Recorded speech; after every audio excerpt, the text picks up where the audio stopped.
looks like we actually are going to be going into our next matchup. It's going to be Oh My Science once again, but it's going to be versus number one in innovation, which is actually the Arizona State dorm team. So this is going to be a matchup. Oh, excellent. I'm excited. And we're going back Battlefield of Eternity. And Oh My Science isn't even picking Battlefield of Eternity. Other people are picking it into them, and it just seems to me like they have such a good game plan for this map. And I mean, I don't think you would pick it unless you also had a good game plan. Like I said before, this is one of the maps where the composition, the strengths of the compositions are shown very early and very quickly. And I think that Tiny Dancers did a good job, but I'd like to see something interesting or a little different coming out of number one. Maybe a little deny play or trying to lean into that Tassadar Tracer themselves, something like that. Something to match the aggression. I think I've casted them way long in the past. I want to say a couple months ago. So it's realistically, this matchup should be pretty strong. I mean, we're going into the semifinals at this point, I do believe, for our bracket. Yes, the next one will be... so the next one will be the winner of number 30, which is East Coast, but it's to be determined for that who they're going to. Either way, though, Oh My Science versus number one innovation, this is going to be a awesome matchup. I really like these teams, and honestly, just been following Oh My Science all these weeks. They're shaping up to be extremely strong. I mean, I think they've honestly been growing from week to week, especially here on HeroesHype. Definitely, showcasing how staying together as a team and practicing and scrimming and all that kind of stuff. Or maybe they just show up and they just completely wipe the floor every week. But either way, I mean, this team seems to be doing pretty well, and I personally hope they stick together and they really form into something. It's been a pretty strong team to watch and cast. They have strong showings with every kind of composition. That's what's so, like, is there a hero they don't play? Like, they seem to be nothing too out of the ordinary, but they're willing to go into a Ragnaros if they think it's strong on Tubeless Spider Queen. That just, again, that draft was so defensively focused, and they win in a crushing, convincing fashion. Then they switch to this aggressive type play, which we've seen out of them before, but a totally different style than Tracer Kerrigan. Something a little more standard. I guess standard's not the right word, but something you see more in a Greymane Leeming double reset and just making it work. So they can throw anything at you. You can't ban Greymane out because that doesn't matter. They're just going to pivot into something else, and that is really, I feel like, their greatest strength. Maybe we'll see, I don't know, we'll see a targeted Stukov ban, or we'll see here. So that's definitely, like, I wonder if Innovation is going to maybe watch a little bit of the previous, game we had, and just maybe they'll be watching and specifically banning some things out that maybe they thought were strong. I mean, personally, the Greymane is, I would try and take it away. And I mean, first pick, first ban is on the side of Oh My Science. Okay, looks like we're going to be going. And Oh My Science is going to be back on the left, I believe. Yes, they're going to be swapping sides on us here. So we'll have Oh My Science on the left, and we will have number one innovation on the right. That's exciting. I like that. So ban-wise... Garrosh immediately. You really think you think? Yeah. Well, here's the thing, though. They have first pick. Yeah, and they... Well, no. Yeah, it was not... Coming in Hot was the team that I had seen playing Garrosh. I wouldn't... In Greymane immediately. I think great call. Are we going to see a Valet Instalock or a Tassadar Instalock? I think it'd be Tassadar realistically. You take that. I think if I'm remembering correctly, no, never mind. I was going to talk about how, if I'm remembering correctly, they've prioritized Tassadar on battery in a lot of matchups. I think I remember him when we casted last time. He played it quite often. Almost any time it went through, I think he was... I want to say he was on it. Either way, we have Stukov ETC coming out, and that's a strong start out on the side of number one innovation. Yep, and sort of denying, I mean, whether it's intentional or not, denying that Stukov zone control that really Oh My Science leaned on a bit in the last game, and I think the combination is insanely good. You have Mosh, you have the disengage, you have zone control. I think we're going to see double support here. I'm interested to see how number one innovation ends up leaning for DPS. We might see a Malthael or something along the lines of a more slow burn type, maybe a Malthael Lunar or something. I'd be excited to see something like that. But so looking now, Tessar's wide open, and Lucio. They really seem to prioritize that Lucio.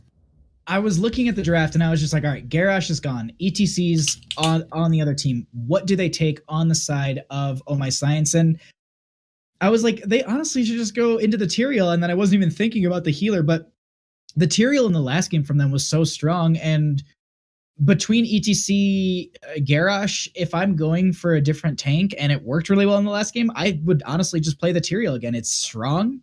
They don't have the Stukov for that flailing swipe disengage, so they're going to probably rely a lot more on sanctification and the break it down from Lucio at the same, making sure that they don't kind of double up like they did. Yeah. I don't know if maybe it was an intentional thing. Like it was one of those things. Like some people were in sanctification, but some people weren't at times. So it's one of those times where it's like maybe you use both just to make sure that everyone lives, but who knows? But either way, Malthael being banned out on the side of number one innovation. Yeah, I definitely appreciate their high value given. I just wonder if he needs to be picked so highly. I think you can get away with a late Tyrael pick. Maybe they just want to sort of suggest that the aggression to try to force some counterplay. I'm not really sure. So Malthael and Sonya banned, lots of powerful solo laners. Ooh. And so Greymane taken away, Taken leaving for the solo. We're going to see a Genji or something here. Double reset composition would be a little risky, but it would get them into that Vala. Realistically, let's talk about this Li Ming skin. It's really good.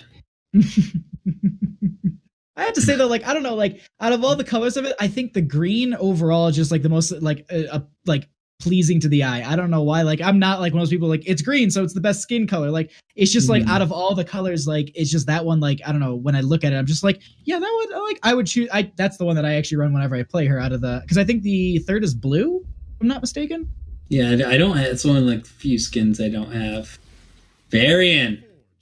Is this I like it. I like it because you think this is a taunt, or I think it's actually because of the fact that they potentially could take the Task Tracer here. If they really realistically wanted to, they could. Like if it would work. It'd be interesting. It would work, but Varian counters Tracer very hard. It also works well with the kind of composition they're forming currently. Because they do have a little bit of, they have a lot of good, engage and a lot of good disengage too. They've just shaped their draft on the side of number one innovation. But these two last picks, I don't know if they would. The Task Tracer, as I say it, doesn't sound realistic. Ooh. Alarak carries him. I think I like this more. Tyrael solo frontline is blow upable, I guess is the word, but it's not a word I know for sure. So is this Varian a taunt? That still stands. I Colossus Smash plus Li Ming for the resets? It could be there 100%. I really like that Alarak pick, though, for the displacement. That's going to be really... Let's see, actually, Vala has an interrupt from Mosh. Tyrael has an interrupt from Mosh. Lucy has an interrupt from Mosh. Alarak has an interrupt from Mosh. I think Kara's the only one who doesn't. So go taunt. I mean, some of them are circumstantial. Maybe? Like Vala's is at 10, but still. Still taunt, and then or so are we looking at a taunt stage dive pivot? I think that would be good. Stage dive would be good to dive into that back line. Yeah, good for diving into the back line. It does a ton of damage. I think people forget. Mm-hmm. And the slow is very beneficial for the team as well. Li Ming can capitalize on top of that. Whoa! Oh, the hype is real here tonight. Okay, so that's going to be a stage dive with a taunt, and then Valera's just going to come and mess people up, and they're going to try and get resets for Li Ming. Oh my god. I love it. I mean, what are they saying? Is that that's got to be a counter pick to like the Alarak, right? And Taunt into Alarak seems really good. Onto Lucio is really good. That's one of the things that stops him from dropping the sound barrier. Will this work? I want this to work. I want it to work too. But at the same time, I really don't, because I don't want to see a bunch of Valeras. I do a little bit. Well, you know what? I love Valera.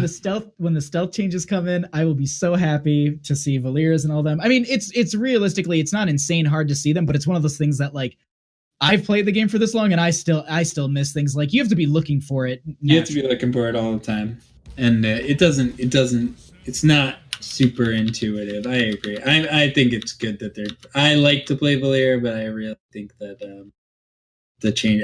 Some of the changes terrify me though. The Samoro and Zeratul changes specifically.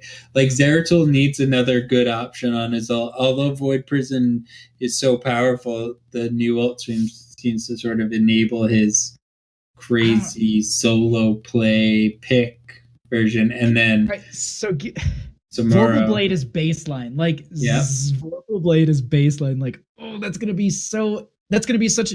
He's going to be played the way that I think my friend who loves to play assassins like him, with that kind of sneaky, like, I come in, I burst you, then I'm gone. Like, you don't need me. You don't see me. Like, and he was like, I was talking to you about all those changes, and he's like, that sounds like he's actually going to be fun. Like, and I was like, he's not fun now. He's like, no, he's fun, but it's just like, that's going to be way more fun to be able to just completely body someone and then just disappear. Now, granted, the stealth changes, he was like, that's going to be very hard to then disappear, but still, you have blinks for jinx. Yeah, and that's why and that was the Nova effect, right? And I think it's great. I think it's great at competitive play, but I also understand this conundrum that if they're powerful enough for competitive play, it's really unfun if you're playing with someone new or you're trying to teach someone and then a Nova just pops out and they're murdered and there's no counterplay. I get that that's unfun, and I get that people don't like that.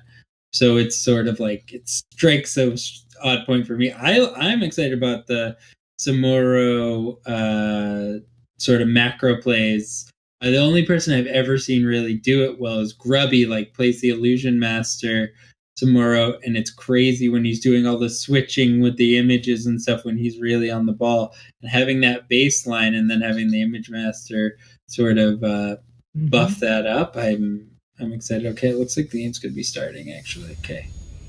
All right, so on our left-hand side, we are going to have Oh My Science with Tsiru on that Alarak, Troy 1010 on the Vala, Hacho will be on that Tyrael, Dark Chimera will be on the Herzim, and Battery will be on that Lucio.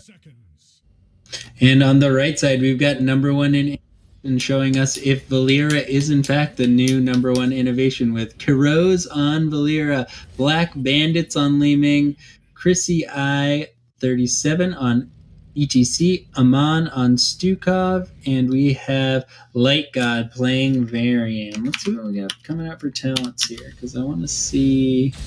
We have, where's Varian? We have Lion's Conquest from Varian. That's been my go-to. It's the most flexible pick. Big combo coming out of Alarak, doing a lot of damage to Stukov there. And Valera is going to be in the 4-man. So Varian versus Karazim solo lanes, sort of odd. And we're going to see Valera and, wow, Alarak with the combos, putting Stukov and Liming solo. Nice trait pop from Stukov, getting on to 50 life. Chrissy I also 19 health. He's going to get picked by the Eldruin's Might. First blood for Oh My Science. And it looks like Dark Chimera and Light God are going to be going ahead and going back and forth. And this is actually surprising. So, you noted that, the Karazim's in the top lane soloing against this Varian, which is kind of very weird in itself. But the other thing to consider is that typically we see Alarak in that solo lane, but I'm wondering if the change is because of the fact that they want him to quest a little bit better at 4. I would imagine that's the case. Well, actually, it's kind of interesting because 4s typically aren't hit before Immortal, because Immortal's in about 20 seconds here. So it's just, it's like, because I make this argument, like, if you play like Asmodan or any sort of hero that like is like, oh, just go into the solo lane because like that's your role. It's like, but if I stack off of heroes, like, shouldn't I be with the main composition? So right. I'm wondering if one of those kind of mentalities, like you run this with the team because of the fact that you get more value later. And I'm correct in saying the lightning quest for Alarak is level 1, correct? So he didn't opt for that. He actually opted for the healing on lightning surge, which seems like it's good in the 4-man.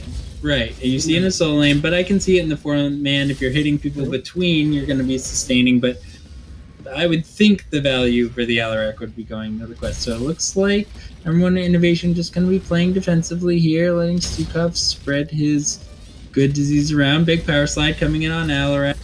Looks like Alarak's going to be stuck in the Stukov silence. Valir initiating the Alarak combo, completely missing. A little back and forth. Karazim's on the back line doing a ton of damage to Li Ming. Karazim just completely picking off Li Ming with the Iron Fist. Hacho also in trouble. He has got taken a lot of damage here, and he's coming out with his trait, which Tyrael trait's seeing an insane number of kills in these 2 games. Also, ETC falling with Val vaulting in on the back foot. Late God having to back up. It looks like Amon is also going to fall, and at least the first half of this first Immortal is going to go over to Oh My Science, which seems like a recurring theme in these Battlefield of Eternity games.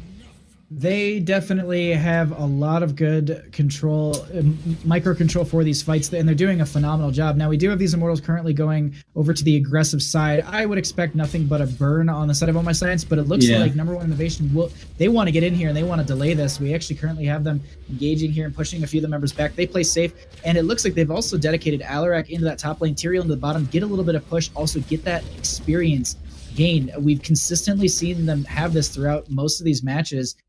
Just, having about a level advantage consistently. We already see it right here, 5.5 to 4.5 abouts.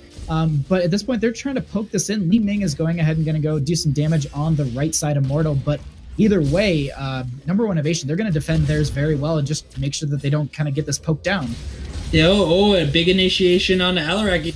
Right in the Stukov Science, taking a ton of instant burst damage. That was great play, great coordination by the Valir and the Li Ming, everybody on the same page. Oh, Lucio also taking a ton of damage, then taken off by the power slide. That play was so well coordinated. That's the kind of stuff we're used to seeing come out of Oh My Science. Number 1 Innovation, bringing the game right to the front doorstep of Oh My Science. I'm not sure if this Valir caught them off guard, because it seems like it is. Currently, they're going to body this Tyrael, and that's going to be Hacho falling here very early in this fight. He's actually going to go ahead and hit the ETC. Light God will have that protect status, but overall, they do actually get the Immortal on the side of Oh My Science. So overall, in my opinion, during that fighting phase, realistically, number 1 Innovation won in a lot of those fights. But, objective-wise, it's going to go over to Oh My Science. It's just really, the big question is how much value they're going to get off of this first Immortal.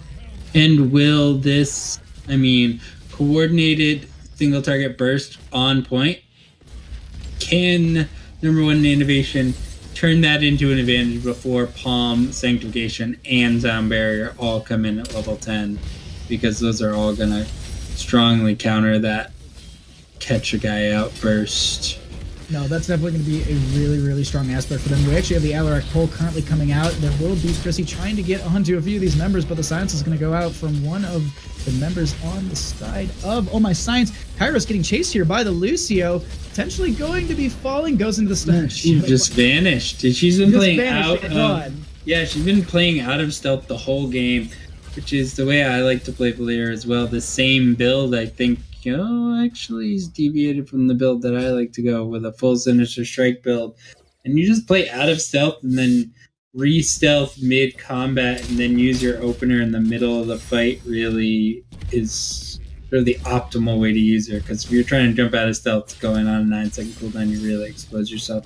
A little bit of skirmishing over the top. Mercenaries here. Looks like Oh My Science wants them, but I don't think they're going to push the issue too hard if they get zoned out. Definitely, yeah. It's also... Ooh, we actually have an Alarak. Nice combo. Going in and getting the silence there, but Kairos Alarak play has been pretty on point. They jump onto the point at this point. Chris is going to take a little bit of damage. They do have the lurking arm out from Stukov. This will zone the members away. Kairos going to have to dash out, potentially going to fall. Tyrael will get the... Aldruin's Might in, and they're going to go for the chase here. Lucio going to get the boost. That is going to be Valera and ETC falling very early here, as well as Stukov. and that is going to be a very, very strong pickup at this point. They're going to rotate down for this camp. This should time out with the Immortal quite well. No, actually, they might need to get theirs. Either way, this is just a very, very strong position for Oh My Science. And level 10 for Oh My Science. And you just can't give an inch to this team. They just pounce all over you. I mean, over a siege camp, you just go in for a little bit of a skirmish and you end up losing 3 members, half a level, and positioning yourself really poorly for this next Immortal phase. This team is really terrifying. I think you have to respect them and just back off when, a small siege camp that you can immediately clear. You don't even have the fort there. A small experience gain for them, but just let it go because Oh My Science will punish you. So they go ahead and they pick up their hard camp. That's going to be pushing into the bottom lane at this point. They go and get the transition. This will be in favor of Oh My Science. Just really quickly, I wanted to note, Earth Ally was actually Air Ally was taken at level 4 by Karazim. That's very interesting. It's basically vision and dashing, and so it's a good out for them, and it's definitely an interesting pickup. Typically, we see some a block or a heal. I haven't seen air in. I think it reveals Valeera, though, correct? I think maybe that is a good point. It says grants vision and reveals. You are right. Yeah. I was just like, why would you take the vision talent? There's no. Oh yeah, because there's a Valeera. Duh. But the other thing too is they are utilizing it as a very good way to play this aggressively. We saw it when they were actually at that camp. They were utilizing the air ally talent on both sides, making sure Valeera and also the team didn't go ahead and try and get like a flank or kind of a sneak onto this camp. And with these 10s, they're going to go ahead and try and take a fight here before they realistically hit it themselves. It should be coming in any second here. Yep. Okay, so we're going to see Taunt picked up, Disintegrate. Flailing Swipe's going to be nice for them to mitigate the damage here, but a full health and shield Immortal. We're going to see Smoke Bomb coming out of Valeera. ETC Cotton and Alarak combo. The Alarak play here has been pretty spot on, and we are going to see Mosh coming out from ETC. I got to say, 1 or 2 missed combos, but really not much as far as for Alarak play. He's on the ball, always pulling and silencing, dishing out a ton of damage. Light God needs to be careful here. They need to just make sure they play behind these walls. They're doing a good job. The other thing to consider here is that the Immortal is going to be doing ranged attacks until it loses its shield, which is now, so it will be walking up into that melee range. But now it will be kind of a little bit more to deal with. They're going to go ahead and Light God going to get pushed back there. And Oh My Science, they're just looking for an in at this point. And number 1 innovation, dude, don't want to give it. There's a huge pull in from Alarak, but once again, they just disengage. They don't want to take the fight. They don't need to take the fight. Kairos can take a little bit of damage from. Ooh, actually, we have Lucio falling very early in this fight. A huge rush through the members with Li Ming just setting up here, and they get 1 kill. The Palm does go out onto the Tyrael. Does he have the Aldruin's Might to get out? He does throw it. They just follow it right exactly. And so they only lose 1 person in that fight, but they lost the Alarak and Vala as well. So, oh my gosh, Lucio was bursted so fast. There was no time for sound barrier. There's no time for palm, and there's no time for sanctification. The 3 things that I said, well, they have to be really this. But what I didn't think about was now you have a taunt, so you're disabling the person that you're taunting, and that was unbelievably well played by number 1 in innovation. Such a good team. That was a really good mosh. Oh my god, but Hacho going to come right in here. They want this fight at this point. They will use the air ally to go ahead and get that vision as well. They actually get a little bit of damage onto a few of the members, stopping them here, but they are out for blood. Yes, Alarak. We actually have Battery taking a little bit of damage. He will be taunted by the Tyrael. There is the Sanctification that does come out. They actually start to aggress here. Chrissy falling a little bit low. Flailing Swipe will not save the ETC from, I believe, is probably the Lightning Surge, Alarak. Very last second. Lucio actually finishing his level 1 talent, if I'm not mistaken. Excuse me, level 4. Yep, and with the pushbacks and Lion Maw talent also being finished, I really thought Oh My Science was going to force their issue there and take that keep. That's one thing I've noticed, that they know when they have the advantage and take it, but they must. It's looking like they're actually dedicating a few members back into the lanes. They're going to go ahead and they're going to pick up their camp on the left-hand side. This was timed out pretty well.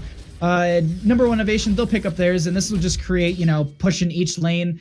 And realistically, this is a pretty close matchup. From what we've been seeing from Oh My Science throughout these games tonight, this has been, I talked about the level lead that they consistently try to get. I mean, we're talking minimal difference here. This is about 13s to 13s, but ETC taking quite a bit of damage. Chrissy going to be able to get out there. There will be the push out from Stukov, and that should be a clean disengage. Yeah, the number one innovation, really, the first team that's bringing the fight to Oh My Science. Oh, big counter-strike coming out of Alarak. Then he's taunted. The boss suddenly coming in, Light God low, and Chrissy is also coming in low. Karazine dashing into the backline, getting that finish off. And now the members of number one innovation retreating, but Vala actually falling. Valera, Varian's going to be falling, so the Vala counter kill was not enough. Amon also going to be falling. This is going to be a full health and shield immortal. We have a bruiser camp pushing into the bot lane. Also, that should be a free keep with Lucio pushing down there. Yep, should be a free keep. And then you have this full health and shield immortal going top. And I mean, optimally, I think Oh My Science is looking for the game here, as long as Lucio doesn't overstay his welcome. Which battery getting onto. Ooh, they get the last calculated. Calculated. Just calculated risk, and they go ahead and they pick up that keep. So it's going to be catapults pushing down in that lane with the next minion spawn. That's going to be very annoying to deal with, especially with how far that lane has been pushed up at this time too from battery. This is going to be a risky. This is actually a little risky for this fight currently happening down here. There's the stasis onto Tyrael. Hacho will be able to get out. There is the smoke bomb used by the Valera. There will be a counter strike out from the Alarak. Beam will come out from Li Ming. Hacho going to be using Sanctification at the last second, not going to be dying with minimal health. Going to go ahead and get the Aldruin's Might onto the Varian. He will be falling. Meanwhile, the Immortal has been pushing on this front gate, barely losing any shielding. This should be a keep as well. Should be the keep and possibly the game. I still feel like that was the right play from number one innovation. They needed to win a fight decisively before the fight came onto the keep. But Alarak actually getting picked up by Valera. They're going to still try to turn it 4v5. ETC falling right in the fray. Kuro's a little deep, but you managed to get the balance vanish off. She's fighting Dark Chimera in the back, going down to the Calamity. Stukov dying to the bounce on the Hungering Arrow. So this is 2 deaths to 2 deaths. I mean, but this is still almost a fully health immortal. But we do have a taunt going out. That will be the Vala first. Dying. Kairos a little bit low. Gonna go ahead and dash in, but gonna get hit by the immortal. Do they get the smoke bomb? But the boop will get the kill. And so that's another. Oh my god, the battery is going to die here. Meanwhile, the immortal is starting to chuck onto this core. And it looks like, okay, so they should be able to save this. What an insane fight. Oh my god. I know, it's they'll lose a little bit of damage, so they'll lose 40% of their core. Not the biggest thing on earth, but what a back and forth during that. I mean, what? I think it was a taunt catch on the Karazine. Valera with the instant blow up. She's got that full ambush build using Assassinate and Death from Above and Expose Armor to just teleport in there and get the instant blow up, instant ambush, Sinister Strike, 3-point Eviscerate, and then armor reduction. That was just a wacky back and forth fight. What I was going to say is number one innovation had to decisive fight far outside their keep so that they could make sure enough damage got into the Immortal. I'm surprised the Immortal took enough damage as that fight was going on to actually not kill the core. Now we have 16 tier versus 16 tier. Everyone just plays safe. This is anyone's game. Though Oh My Science does have all their forts up Alarak pick. That is bad news for Oh My Science. And now can number one innovation turn this into an advantage? They have 45-second power play here. They should be forcing at least this fort. And maybe the bruisers on the opposite side. They really need to make sure that they take an advantage here with this Alarak dead. Yeah, and the other thing to note too is that in that bottom lane, that's going to start stacking up a lot. Those catapults are going to naturally push better against the minion waves. So we currently have Valera pushing this back. We're going to have the rest of the team picking up this camp. It looks like there will be the same thing done on the side of Oh My Science. They'll go ahead and just pick up this. This will, this is pretty much the exact same startup for the last Immortal we saw. Granted, though, this push and Bella needs to be careful. Ooh. Yeah. Ton actually going out on the Just a blow right on Ethereal. And so he will be falling. At this point, we do currently have Lucio just trying to keep his members safe with just a little bit of a speed boost as well. But they just back off, and they're just going to go straight into the Immortal. I feel like with the Palm, Sound Barrier, and Sanctification, one of those should be coming out. I understand the Thank not coming out because you're stuck in the taunt, but the plans for this number one innovation team is laid pretty bare. They need to get an instant blow up. They're doing it, and they're doing it within 0.75 seconds. So, not saying that it's bad play coming out of Oh My Science. Just they really need to recognize their counterplay. And another blow up going right into Kerosene. It's just the slide into taunt into Stukov's silence is perfect every time. Oh, Li Ming getting caught in an Alarak combo, but she's going to be all right. And now we're looking at a half shield Immortal coming in for number one innovation. It seems that big fight on the keep/core is really turned this whole game around. And I gotta say, the 13 and 16 tiers coming in for Valier are huge power spikes and really enable her to do more of that just straight blow up plus the mirror ball. Can they pull this one out? It was a really, really strong fight. The other thing to note here is that this is like a 18 minute Immortal. Like, this thing is strong. We currently have Lucio, though, just being the global hero that he is, going into that top lane, pushing that back. He's actually, that was, I saw that there was the recall from the Valera, so she's actually completely out of the fight currently. So it's 4v4. Lucio's going to go ahead and Hearth, and he's already going to be back for this fight. This is very good positioning for him because that means that Valera's in that top lane. They don't have that stun. They don't have that engage, that fight. So I wondered, is this going to be a different fight we're going to see? We actually have a blow up right onto Stukov, and yes, it is. Sanctification will go down right away. Chrissy in a huge amount of trouble. Dark Army are going to dive onto him. That will be the kill onto ECC. They let this Immortal go. They don't care if it hits the keep at all. They're just going to chase down these members, and it looks like they're going to try and potentially end off of this. Huge pull in, double stun, and that's going to be the kill onto Valier. Protect status going to come out from the Varian, but Battery should be able to chase him down with the boop, and GG, well played, is already called. Oh, geez, like, just such a close, tight game, and number one innovation manages to take it in their hands, and one insanely smart play out of Battery. Nothing technically challenging about it. Just pushing those catapults in. As soon as Valera saw the back on Lucio, I mean, they all needed to back away from that keep. Whether they would have even gotten back in time to get away, you know, they had no fort to back up to.